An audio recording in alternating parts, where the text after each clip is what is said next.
Welcome to CG शिक्षा। मैं D निशा साहब।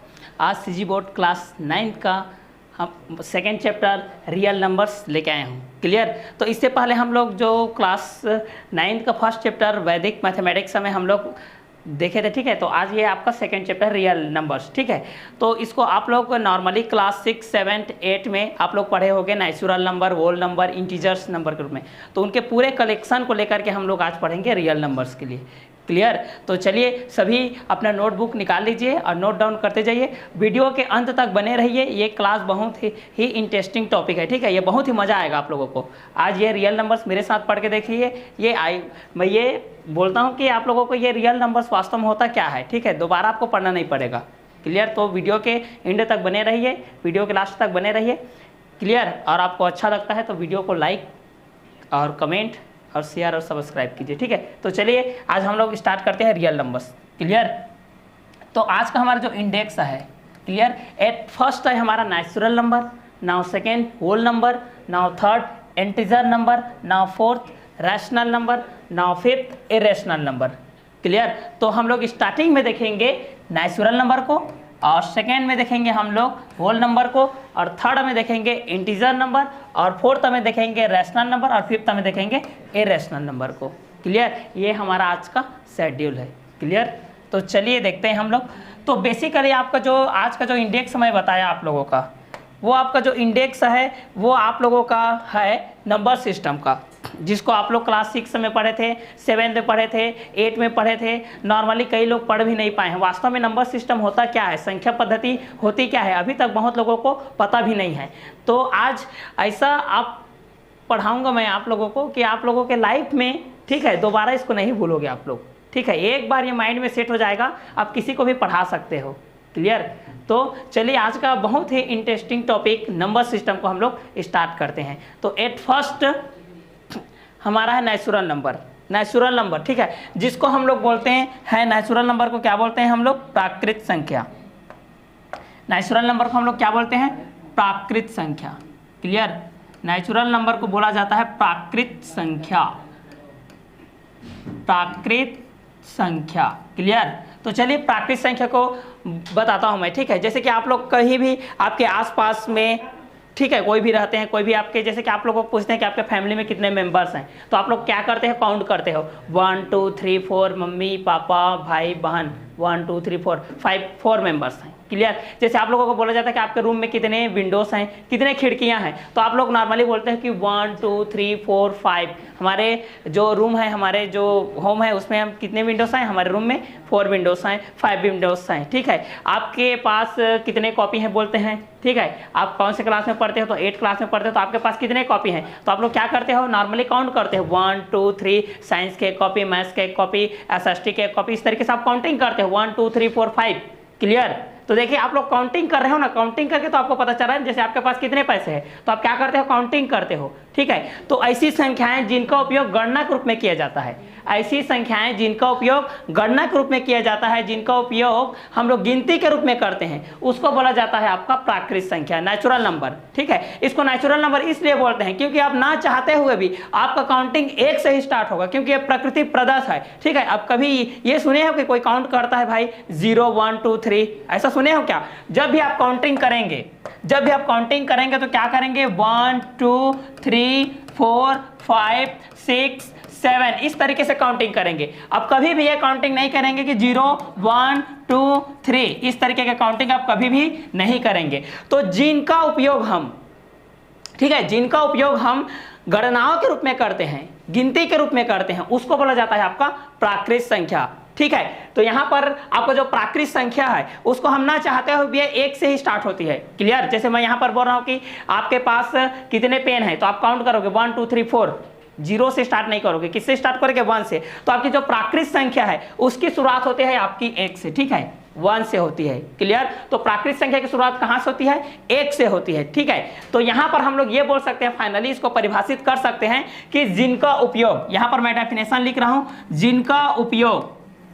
जिनका उपयोग गणनाओं के लिए किया जाता है, जिनका उपयोग गणनाओं के लिए किया जाता है, जिनका उपयोग गणनाओं बोल सकते हो या गिनती बोल सकते हो। क्लियर। समझ में आ रहा है आप सबको? तो जिनका उपयोग गणनाओं या गिनती के लिए किया जाता है, के लिए किया जाता है, के लिए किया जाता है, प्राकृत संख्या कहलाती है, प्राकृत संख्या कहलाती है, प्राकृत संख्या कहलाती है। जैसे फॉर एग्जाम्पल, जैसे 1 2 3 4 5 डैश डैश डैश। क्लियर? तो चलिए परिभाषा को हम लोग फिर से रिपीट करते हैं। जिनका उपयोग गणनाओं या गिनती के रूप में किया जाता है उसको बोला जाता है आपका प्राकृत संख्या। क्लियर? तो यहाँ पर आप लोग देख रहे होंगे कि प्राकृत संख्या की शुरुआत कहाँ से हो रही है भाई? 1 से हो रही है। क्लियर? तो यहीं से क्वेश्चन बनना स्टार्ट हो जाता है। बहुत सारे टर्निंग क्वेश्चन यहाँ से पूछा जाता है आप लोगों को, ठीक है, कि सबसे छोटी प्राकृत संख्या कौन है? यहाँ पर आपका क्वेश्चन आ गया। फर्स्ट क्वेश्चन क्या आ गया? सबसे छोटी प्राकृत संख्या। आपका पहला यहाँ पर के क्वेश्चन क्या आ गया? यहाँ पर देख लीजिए, सबसे छोटी प्राकृत संख्या क्या है? क्लियर? सबसे छोटी प्राकृत संख्या क्या है? सबसे छोटी प्राकृत संख्या क्या है? क्वेश्चन मार्क देखिए। तो सबसे छोटी प्राकृत संख्या क्या है आपका? आंसर आना चाहिए 1। इसको घुमाकर फिर से पूछेगा, सबसे पहली प्राकृत संख्या क्या है? क्लियर? सबसे पहली प्राकृत संख्या क्या है? फिर भी आपका आंसर आ जाएगा आपका 1। क्लियर?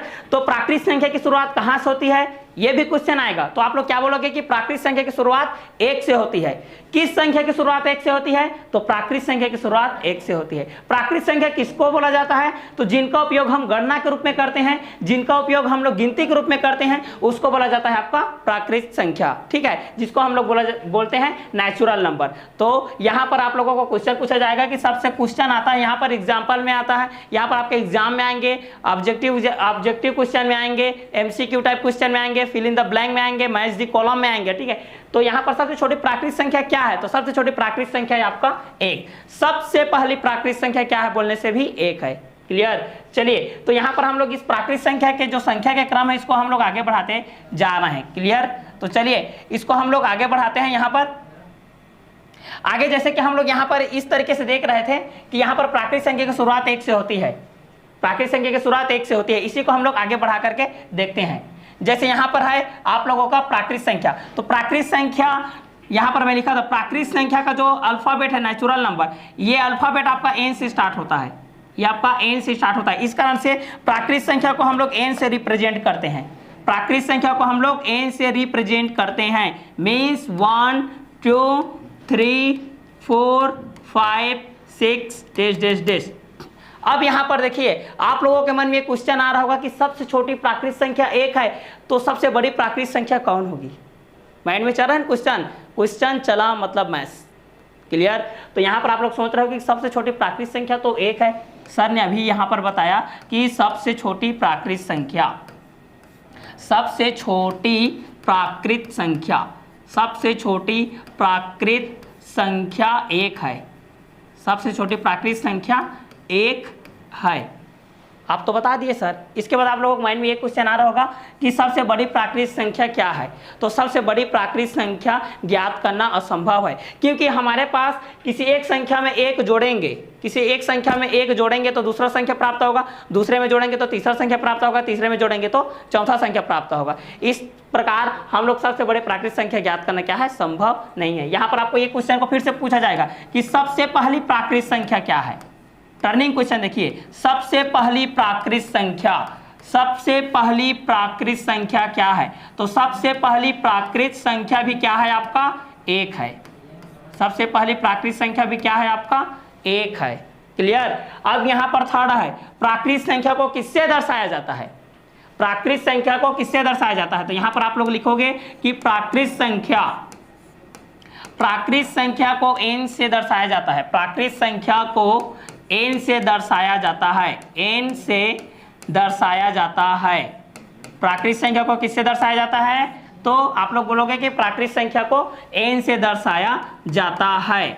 जरूरी नहीं है कि दर्शाया जाता है, आप दर्शाया जाता है वो क्या बोल सकते हो कि n से निरूपित किया जाता है, n से प्रदर्शित किया जाता है, n से डिनोट किया जाता है, n से रिप्रेजेंट किया जाता है। क्लियर? इसको आप अपने भाषा में लिख सकते हैं। तो सबसे छोटी प्राकृतिक संख्या क्या है? 1। सबसे पहली प्राकृतिक संख्या क्या है? 1।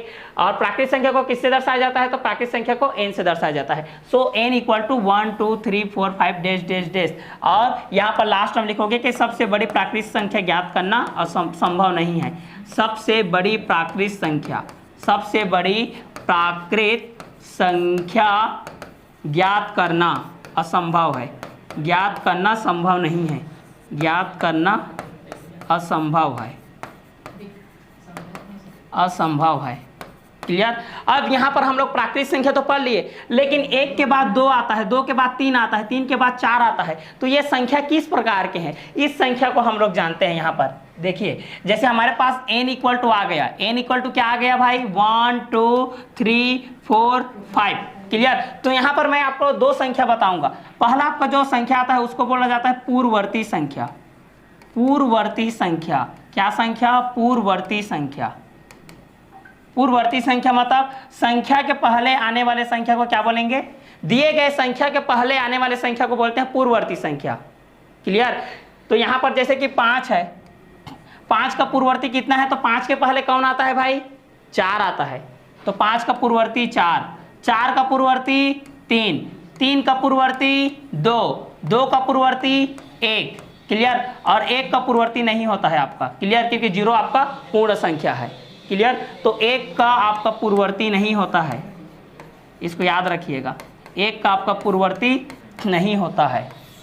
क्लियर? तो पूर्ववर्ती संख्या मीन्स किसी दिए गए संख्या के पहले वाले संख्या को, क्लियर, क्या बोलते हैं? पूर्ववर्ती। या दिए गए संख्या में 1 घटाएंगे तो आपको पूर्ववर्ती संख्या मिल जाएगा। जैसे आपको 10 का पूर्ववर्ती ज्ञात करना है तो क्या करोगे? 10 - 1 9। ठीक है? पूर्ववर्ती ज्ञात करने के लिए आपको माइनस करना है। कितने का माइनस करना है? 1 का माइनस करना है। इसके बाद एक और आता है आपका परवर्ती। परवर्ती संख्या, क्या संख्या आता है आपका? परवर्ती संख्या। परवर्ती संख्या मतलब बाद वाली संख्या। परवर्ती संख्या मतलब बाद वाली संख्या। और पूर्ववर्ती संख्या मतलब पहले वाली संख्या।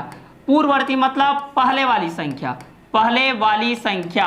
जैसे 5 का क्या है पूर्ववर्ती? 4, 5 का पहले है। 4 का क्या है? 3, 10 का क्या है? 9, 17 का क्या है? 16, 15 का क्या है? 14, 13 का क्या है? 12। उसी प्रकार परवर्ती संख्या, परवर्ती संख्या मतलब बाद वाली संख्या। जैसे 10, 10 के बाद क्या आएगा? 11, 11 का परवर्ती क्या होगा? 12, 12 का परवर्ती क्या होगा? 13, 100 का परवर्ती क्या होगा? 101, 114 का परवर्ती क्या होगा? 115, 217 का परवर्ती क्या होगा? 218। तो बाद में आने वाली संख्या को, बाद में आने वाली संख्या को बोला जाता है आपका परवर्ती, और पहले संख्या के पहले आने वाले संख्या को बोला जाता है आपका पूर्ववर्ती। पूर्ववर्ती जैसे पूर्व माध्यमिक, पहले हाई स्कूल के पहले आता है ना आपका पूर्व, तो पूर्व मतलब पहले और पर मतलब बाद। आई थिंक आप लोगों को ये समझ में आ गया होगा, पूर्ववर्ती संख्या, परवर्ती संख्या, क्योंकि इन दोनों को जानना भी बहुत ही जरूरी है। तो यहाँ पर देखिए, 1 में 1 जोड़े तो 2 आ गया, 2 में 1 जोड़े तो 3 आ गया, 3 में 1 जोड़े तो 4, 4 में 1 जोड़े तो 5। तो इस तरीके से हमारा संख्याओं का क्रम बढ़ता जाएगा, इसलिए सबसे बड़ी प्राकृतिक संख्या ज्ञात करना संभव नहीं है। क्लियर? तो सबसे छोटी प्राकृतिक संख्या कौन होती है? तो सबसे छोटी प्राकृतिक संख्या 1 होती है। सबसे पहली प्राकृतिक संख्या कौन होती है? तो सबसे पहली प्राकृतिक संख्या 1 होती है। प्राकृतिक संख्या को किससे दर्शाया जाता है? प्राकृतिक संख्या को n से दर्शाया जाता है। n क्या है? एक n आपका नेचुरल नंबर है। क्लियर? चलिए, ये था हमारा नेचुरल नंबर। नेचुरल नंबर को आगे बढ़ाते हुए हम लोग देखते हैं नेक्स्ट है हमारा होल नंबर। होल नंबर जिसको बोला जाता है, आप लोगों का बोला जाता है पूर्ण संख्या। पूर्ण संख्या, पूर्ण संख्या। क्लियर? पूर्ण संख्या यहाँ पे देखिए, जैसे कि अभी हम लोग नेचुरल नंबर को पढ़े, नेचुरल नंबर को क्या पढ़े? n equal to 1 2 3 4 5 6 7। क्लियर? जब हमारे पास गणनाओं का जब क्रम था, हमारे पास क्या था? 1 2 3 4 5 6 7 8 9, उसके बाद आगे का नहीं था। इसी कारण हमारा जो संख्या था वो पूर्ण नहीं था। लेकिन हमारे जो आर्यभट्ट है, इन्होंने 0 का आविष्कार किया। 0 बनते ही हमारा जो नंबर था वो कंप्लीट हो गया। क्लियर? शून्य का आविष्कार पर जरा प्रकाश डालते हैं कि शून्य की आवश्यकता हमको क्यों पड़ी। मान लेते हैं कि एक बरगद का पेड़ है, आपके गांव में भी तो होगा भाई, इस तरीके से बरगद का पेड़ होगा ना, जहाँ तालाब के किनारे में रहता है, जहाँ पर आप लोग नहाने जाते हैं। कभी छोटे छोटे बच्चे थे तो वहाँ पर बरगद के पेड़ पे चढ़ करके क्या करते हैं? छलांग लगाते हैं। ये बरगद का पेड़ है आपका। क्लियर। ये यहाँ का बरगद का पेड़ है। अब बरगद का पेड़ है तो बरगद का पेड़ ऐसा ही नहीं बना है, उसमें पंछी लोगों का आशियाना हो जाता है, पंछी लोगों का आशियाना है बरगद। यहाँ पर 5 पंछी बैठे हैं, 5 पंछी बैठे हैं। पंछी हो गए तो पंछी का दुश्मन भी होता है, तो पंछी को शिकार करने के लिए कौन आएगा? शिकारी आएगा। कौन आएगा? शिकारी आएगा। क्लियर। अब ये शिकारी आया, ठीक है। शिकारी क्या किया, उसके पास कुछ हथियार तो नहीं थे, तो शिकारी क्या करता है? पत्थर का टुकड़ा उठाता है। पत्थर का टुकड़ा उठाया और यहाँ पर पंछी को निशाना साधा। कारणवश पंछी को निशाना साधा तो उसका जो पत्थर का टुकड़ा है वो डाल पे जा करके, ठीक है, टकरा गया, पंछी को कुछ भी नहीं हुआ। तो यहाँ से सभी पंछी उड़ गए ना, 5 के 5। तो आप लोगों को बोला जाएगा, जब शून्य का आविष्कार नहीं हुआ था उससे पहले आपको बोला जा रहा है भाई कि बरगद में कुल कितने पंछी थे, अभी कितने, पहले कितने थे? 5, लेकिन अभी कितने पंछी हैं? तो आप लोग बोलोगे कि एक भी पंछी नहीं है। हिंदी में तो बोल सकते हो भाई एक भी पंछी नहीं है, लेकिन उसी को गणित में दर्शाना है आपको।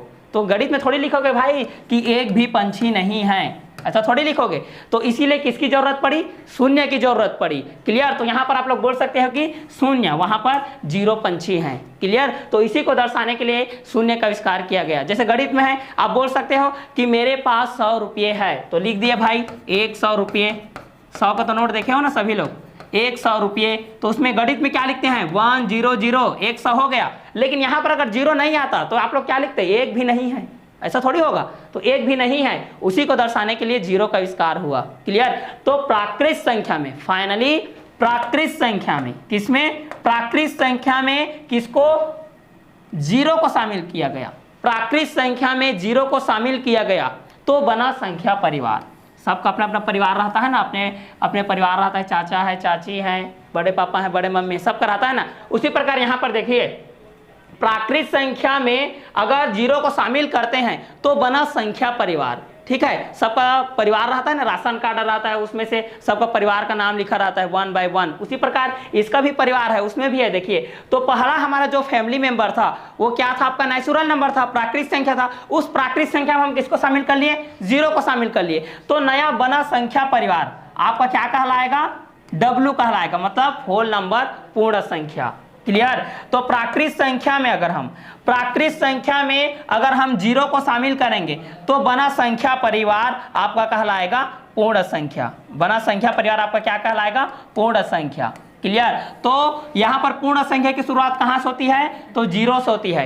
पहले आप लोगों को बोला जा रहा था कि प्राकृत संख्या की शुरुआत कहाँ से होती है? तो 1 से होती थी। तो यहाँ पर देख लीजिए, प्राकृत पूर्ण संख्या की शुरुआत कहाँ से होगी? तो यहाँ से आप लोग बोल सकते हो कि प्राकृत संख्या की शुरुआत आपकी होगी यहाँ, पूर्ण संख्या की शुरुआत होगी 0 से। अब क्वेश्चन आएगा, टर्निंग क्वेश्चन बहुत आएगा। जितना टर्निंग क्वेश्चन फेंको भाई, कमेंट्स करो अगर समझ में नहीं आता है। तो यहाँ पर देख लीजिए, सबसे छोटी पूर्ण संख्या कौन है? सबसे छोटी पूर्ण संख्या है आपका 0। सबसे पहली पूर्ण संख्या कौन है? तो उसका भी आंसर आएगा आपका 0। जैसे उसमें क्या होता था, प्राकृत संख्या में सबसे पहली प्राकृत संख्या कौन है बोलने से? 1 है। सबसे छोटी प्राकृत संख्या कौन है बोलने से? 1 है। अब उसकी जगह कौन ले लिया? देखो, नया मेहमान आ गया, नया सदस्य, फैमिली मेंबर। तो यहाँ पर पूर्ण संख्या है, तो सबसे छोटी पूर्ण संख्या कौन है बोलने से? 0 है। सबसे पहली पूर्ण संख्या कौन है बोलने से? 0 है। पूर्ण संख्या को किससे दर्शाया जाता है? पता चल गया होगा भाई। पूर्ण संख्या को किससे दर्शाया जाता है? W से दर्शाया जाता है। W से रिप्रेजेंट करते हैं, दर्शाया जाता है, निरूपित किया जाता है, निरूपण किया जाता है, दर्शा सकते हैं, रिप्रेजेंट कर सकते हैं, डिनोट कर सकते हैं, कुछ भी बोल सकते हो। तो यहाँ पर हम लोग फाइनली बोल सकते हैं कि प्राकृत संख्या में अगर हम लोग 0 को शामिल करते हैं तो बना संख्या परिवार आपका क्या कहलाएगा? पूर्ण संख्या। सबसे छोटी पूर्ण संख्या 0, सबसे पहली पूर्ण संख्या 0। पूर्ण संख्या की शुरुआत कहां से होती है? 0 से होती है। अब क्वेश्चन आपके मन में आ रहा होगा, सर 0 प्राकृत संख्या है या नहीं? 0 प्राकृत संख्या है या नहीं? तो 0 आपका प्राकृत संख्या नहीं है। माइंड में बिठा लीजिए, लिख कर ले लीजिए, 0 आपका प्राकृत संख्या नहीं है। क्लियर। क्योंकि 0 काउंट में नहीं आता है आपका। क्लियर। तो 0 आपका प्राकृत संख्या नहीं है, इसको लिख करके ले लीजिए। क्लियर। 0 प्राकृत संख्या नहीं है आपकी। क्लियर। तो यहाँ पर फाइनली प्राकृत पूर्ण संख्या को किससे दर्शाया जाता है? तो W से दर्शाया जाता है। क्लियर। चलिए, हमारा अगला नेक्स्ट पार्ट है, उस नेक्स्ट पार्ट को हम लोग पढ़ते हैं। यहाँ से हमारा जो अगला जो हमारा नेक्स्ट पार्ट है, नेक्स्ट पार्ट हमारा क्या है? Integer number. इंटीजर्स नंबर, इसको बोला जाता है पूर्णांक संख्या। क्या संख्या? पूर्णांक संख्या। इससे पहले हम लोग क्या पढ़े भाई? प्राकृत संख्या। प्राकृत संख्या के बाद क्या पढ़े? पूर्ण संख्या। पूर्ण संख्या के बाद हम लोग क्या पढ़ेंगे? पूर्णांक संख्या। पूर्णांक संख्या बोल सकते हैं, तो यहाँ पर हम लोग पूर्णांक संख्या पढ़ रहे हैं। चलिए, इसके लिए भी एक इंटरेस्टिंग स्टोरी है। क्लियर? यहाँ पर क्या होता है? एक दुकानदार रहता है। क्या रहता है? एक दुकानदार रहता है और यहाँ पर एक ग्राहक है। स्टोरी को अच्छे से सुनिए। स्टोरी तभी समझ में आता है जब स्टार्टिंग से लेकर के एंडिंग तक आप वीडियो के अंत तक बने रहिए। मोबाइल स्क्रीन पे अपना नज़र बनाए रखिए, मेरे आवाज़ को सुनते रहिए। थोड़ा सा 1 सेकंड का भी मिस्टेक किए मतलब मैथ्स आपको समझ में नहीं आएगा। दुकानदार दिख रहा है सबको? चलिए, दिख रहा है। ग्राहक दिख रहा है सबको? चलिए, मान लीजिए, मान लो यार, मैथ्स है, मान लो कि ये दुकानदार है और ये मान लो कि ग्राहक है। क्लियर? मानने में क्या जाता है? तो अब क्या होता है कि ये दुकानदार इस ग्राहक को 2 रुपये देता है। पहले ज़माने का था, 2 रुपये बोलने से 2 लाख के बराबर था। अभी तो 2 लाख भी कुछ नहीं है। क्लियर? तो ये दुकानदार क्या किया? इस ग्राहक को 2 रुपये दे दिया। कितना दे दिया भाई? 2 रुपये दे दिया। तो ये तो पहले ज़माने का 2 रुपये दे दिया। अब ग्राहक भी क्या करता है जान रहे हो? इससे 2 रुपये ले लेता है। मेरे से 2 रुपये लिया था तो मेरे को 2 रुपये दे। क्लियर? ऐसा बोल रहा है ना। तो ग्राहक भी इससे 2 रुपये ले लिया ना। 2 रुपये लिया, 2 रुपये दिया। अब दुकानदार का काम ही रहता है कि दिन भर का जान रहे हो, डायरी मेंटेन करो, कितना आया, कितना गया, कितना खर्चा हुआ, कितना मुनाफा हुआ। तो डायरी मेंटेन करना रहता है। जब सोने से पहले क्या करते हैं? डायरी को देखते हैं, भाई कितना आया है और मेरे पास कितना गया है। अब क्या करता है ये दुकानदार? जब रात को सोने से पहले देखता है अपने डायरी को जिसमें वो लिखा है। अब उसमें वो क्या लिखा था जान रहे हो? 2 रुपया लिया। उसने डायरी में क्या लिखा था? 2 रुपये लिया। बहुत ही इंटरेस्टिंग होने वाला है हमारा वीडियो के एंड तक बने रहिए। तो डायरी में जब देखता है तो क्या लिखा रहता है? 2 रुपये लिया। और क्या लिखा रहता है? 2 रुपये दिया। उसके डायरी में यही लिखा रहता है, 2 रुपये लिया, 2 रुपये दिया। अब वहां पर वो कंफ्यूज हो जाता है भाई कि 2 रुपये लिया मैंने लिया कि उसने लिया, 2 रुपये दिया मैंने दिया कि उसने दिया। पूरा यहाँ पर कंफ्यूजन क्रिएट हो रहा है कि वास्तव में 2 रुपये लिया तो उसने लिया कि मैंने लिया, 2 रुपये दिया मैंने दिया कि उसने दिया। यहाँ पर पूरा कंफ्यूजन क्रिएट हो रहा है। इसी कंफ्यूजन को दूर करने के लिए किसका जमाना आया? प्लस का जमाना आया, माइनस का जमाना आया। और प्लस के आगे का दुनिया आपका जो है, प्लस के पीछे का जो दुनिया है आपका माइनस, उसका जमाना आया। क्लियर? मतलब प्लस का जमाना आया, माइनस का जमाना आया और किसका जमाना आ गया? आपका जीरो का। मतलब प्लस के आगे एक दुनिया है, उसी प्रकार प्लस के पीछे भी एक दुनिया है आपका माइनस की। क्लियर? अब ये सिंबल आ गया तो कोई भी संख्या रहता है, किसी भी धनात्मक संख्या, ऋणात्मक संख्या और शून्य, तीनों को मिलाकर के, तीनों को सम्मिलित रूप से हम लोग बोलते हैं पूर्णांक संख्या। क्लियर? तो पूर्णांक संख्या किसको बोलते हैं? धनात्मक, ऋणात्मक, शून्य सहित संख्याओं को हम लोग क्या बोलते हैं? पूर्णांक संख्या। अब ये जमाना आ गया। अब ये दुकानदार बैठता है तो क्या लेता है? 2 रुपये लिया। तो यहाँ पर क्या लिखता है? 2 रुपये लिया मतलब 2 + 2 लिखता है। 2 रुपये लिया मतलब मेरे पास आ रहा है पैसा आ रहा है, मेरे पास आया ना। 2 रुपये दिया, अब चला गया भाई, तो उसको क्या लिख रहा है? -2, चला गया, मेरे से कम हो गया, मतलब -2। अब ये कभी कंफ्यूज नहीं होता है। +2 को देखता है, अरे भाई मेरे पास 2 रुपये आ गया। -2 को देखता है, अरे मेरे से 2 रुपये चला गया। क्लियर? तो पूर्णांक संख्या किसको बोलेंगे? धनात्मक, ऋणात्मक और शून्य, तीनों को सम्मिलित रूप से हम लोग क्या बोलेंगे? पूर्णांक संख्या। क्लियर? अब आप लोग ये पूछ रहे हैं कि सर आप तो नेचुरल नंबर को दर्शा दिए, n से रिप्रेजेंट कर दिए, पूर्ण संख्या को w से रिप्रेजेंट कर दिए, तो पूर्णांक संख्या को किससे रिप्रेजेंट करेंगे? तो पूर्णांक संख्या के अल्फाबेट है आपका i, तो i से भी रिप्रेजेंट करते हैं। और किससे रिप्रेजेंट करते हैं हम लोग? i के बाद हम लोग इसको रिप्रेजेंट करते हैं z से। i से भी कर सकते हो, z से भी कर सकते हो। तो धनात्मक, ऋणात्मक, ठीक है। तो यहाँ पर -3, -2, -1, 0, +1, +2, +3। पूर्णांक संख्या माइनस से स्टार्ट होगा, प्लस पे खत्म होगा। जैसे कि -2 से स्टार्ट हुआ है तो -2, फिर आएगा -1, फिर आएगा आपका 0, फिर आएगा +1, फिर आएगा +2। -2 से +2, -3 है तो क्या जाएगा? -3, -2, -1, 0, +1, +2, +3, -3 से +3। क्लियर? तो यहाँ पर आपका जो इंटीजर नंबर, धनात्मक, ऋणात्मक, शून्य सहित तीनों संख्याओं को सम्मिलित रूप से क्या बोलते हैं? Integer number. इंटीजर नंबर को किससे दर्शाया जाता है? i या z से। जैसे इसको मैं संख्या रेखा के रूप में आप लोगों को बता दे रहा हूँ। संख्या रेखा यहाँ पर बता दे रहा हूँ मैं, इसको अच्छे से और पढ़ाऊंगा मैं। संख्या रेखा को जब चैप्टर के बीच में आएंगे तो संख्या रेखा को फिलहाल यहाँ से जान जाओ, क्योंकि छोटे छोटे क्लास में आप लोग जानते हैं मिड पॉइंट को हम लोग 0 लेते हैं, 0 के संख्या रेखा के दायां साइड को हम लोग प्लस लेते हैं और इसके बायां साइड को क्या लेते हैं? माइनस लेते हैं। क्लियर। अब यहाँ पर देखिए, यहाँ पर 1 है, यहाँ 2 है, यहाँ 3 है, यहाँ 4 है, यहाँ 5, तो इधर आ जाएगा। उसमें जैसे कि 1 में हम लोग एक माइनस किए तो 2 आ गया, 2 में एक माइनस किए तो 3 आ गया। उसी प्रकार 1 में हम लोग 1 माइनस करेंगे तो 0 आ जाएगा, और उसके बाद हम लोग और माइनस करेंगे तो क्या आ जाएगा, -1, -2, -3, -4। क्लियर। देखिए 0 के आगे एक प्लस की दुनिया है और 0 के पीछे एक माइनस की दुनिया है। क्लियर। तो यहाँ पर देख लीजिए, तो धनात्मक, ऋणात्मक, शून्य सहित तीनों संख्याओं को क्या बोलेंगे, इंटीजर नंबर। क्लियर। ये था हमारा थर्ड पार्ट इंटीजर नंबर का। नेक्स्ट देखते हैं, मोस्ट इंपॉर्टेंट हमारा जो अगला है वो है आप लोगों का रेशनल नंबर। ठीक है, रेशनल नंबर जिसको बोला जाता है परिमेय संख्या। परिमेय संख्या, इसको बोला जाता है आपका परिमेय संख्या। परिमेय संख्या ये भी बहुत ही इंटरेस्टिंग है। देखिए परिमेय संख्या ऐसी संख्याएं जिसको हम लोग बट्टे के फेस कट के रूप में लिख सके। अब सोच रहे हो कि सर ये बट्टे वाला फेस कट, हमको तो एक ही फेस कट समझ में आता है, सिंपल वाला, गोल वाला, कटआउट वाला, नॉर्मल वाला। ठीक है, ये बट्टे वाला क्या है ये समझ में से तो परे है बोल रहे होगे। तो क्लियर। तो संख्या तो आप लोगों को नॉर्मल संख्या देखे होगे, क्या संख्या देखे होगे, 1 देखे होगे, 2 देखे होगे, 3 देखे होगे। ये क्या बट्टे वाला है यार। क्लियर। तो जिसको हम लोग बट्टे के फेस कट के रूप में लिखते हैं, मीन्स 1/2, 1/4, 1/6, 1/7। क्लियर। तो ऐसी संख्याएं जिसको हम p/q के रूप में लिख सके। अब ये सर अभी तो बट्टे बोल रहे थे, ये p और q कहाँ से आ गया। क्लियर। अल्फाबेट की तरफ आप पहुंच गए सर बोल रहे होगे। तो यहाँ पर मेरा तात्पर्य है p/q से। क्लियर। क्योंकि जो p और q होता है आपका, जैसे यहाँ पर है न्यूमरेटर, इसको बोला जाता है आपका अंश, और नीचे वाले को बोला जाता है कि डिनोमिनेटर, हर। तो जिसको हम लोग p/q के रूप में लिख सके, मतलब जिसको हम बट्टे के रूप में लिख सके, बट्टे के फेस कट के रूप में लिख सके, उसको बोला जाता है परिमेय संख्या। जैसे कि 1/2, 1/3, 1/4, 1/0 है, बिल्कुल नहीं है। क्लियर। इसके लिए शर्त है। क्लियर। जिसको हम p/q के रूप में लिख सकते हैं जहां पर p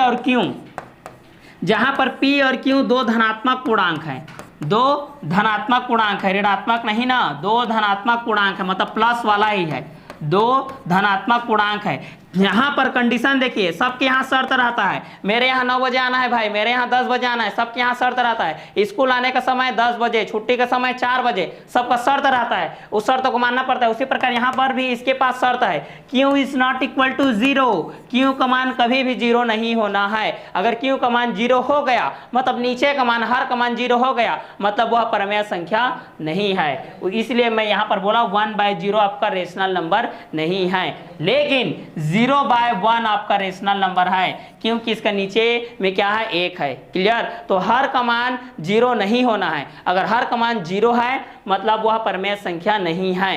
क्लियर। तो ऐसी संख्या जिसको हम p/q के रूप में लिख सकते हैं, जहां पर q is not equal to 0, जहां पर q का मान 0 नहीं होना है, उसको बोला जाता है परिमेय संख्या। क्लियर। तो चलिए ये तो हो गया आपका परिमेय संख्या, आप लोगों को समझ में आ गया होगा। जैसे कि -3/4, -2/5, -1/6, ये सभी क्या है, आपके परिमेय संख्या है। बस नीचे का मान आपका 0 नहीं होना है। क्लियर। इसके बाद है हमारा जो लास्ट पार्ट है हमारा इरेशनल नंबर। जो हमारा लास्ट पार्ट है वो क्या है, इरेशनल नंबर। इरेशनल नंबर जिसको हम लोग बोलते हैं अपरिमेय संख्या। क्या संख्या, अपरिमेय संख्या। अपरिमेय संख्या जिसको हम p/q के रूप में नहीं लिख सकते। अब बोल रहा है भाई नहीं लिख सकते, मतलब नहीं लिख सकते। युग बोध प्रकाशन रायपुर मंडल वाला जो बुक बोला है वो बोला है, तो वो भी प्रैक्टिकल करके तो बोला है ना। तो चलिए जिसको हम लोग p/q के रूप में नहीं लिख सकते, क्लियर, उसको हम लोग बोलते हैं अपरिमेय संख्या। जैसे कि है आपका पाई है, जैसे रूट है, √3 है, √5 है, √7 है। ठीक है, इन संख्याओं को हम लोग p/q के रूप में नहीं लिख सकते। क्लियर। इसलिए इसको क्या बोला जाता है, आपका अपरिमेय संख्या। क्लियर। क्योंकि अपरिमेय संख्या के लिए आपका p और q दोनों धनात्मक पूर्णांक होने चाहिए, ये तो शर्त है ना।